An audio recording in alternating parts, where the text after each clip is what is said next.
د څه قیصه د چا قیصه نیمګړې پاتې شوله چې مې په تت غږ کې ټپه نیمګړې پاتې شوله لالیه چېرته بېدرکه شوې زه غږ در کوم زما د شعر یوه انتره نیمګړې پاتې شوله او دغه دوه شعرونه نور دی چې ښه ستا راته په خوله باندې انکار دی او وي به ښه ستا راته په خوله باندې انکار دی او وي به زما هم یو بېنومه انتظار دی او وي به دا سترګې د مودو نه د یو چا په انتظار دي دا سترګې د مودو نه د یو چا په انتظار دي دا زړه هم په سینه کې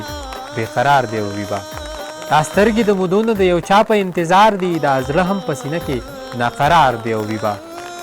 ته چې نه یې په دې زړه مې ساډوبي راځي جانانه ته چې نه یې په دې زړه مې ساډوبي راځي جانانه ته خبرې په ما هغسې میرګي راځي جانانه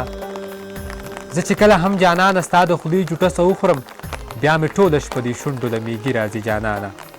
زه لا هغسې په تا پسې ناروغ یم روغ نه یم په ما هغسې لا تبې او ټوهي راځي جانانه ای سلمانه دا ځل ما ورته د زړه تنبې پرانستي ستا یادونه مې راتمړي ناڅاپي راځي جانانه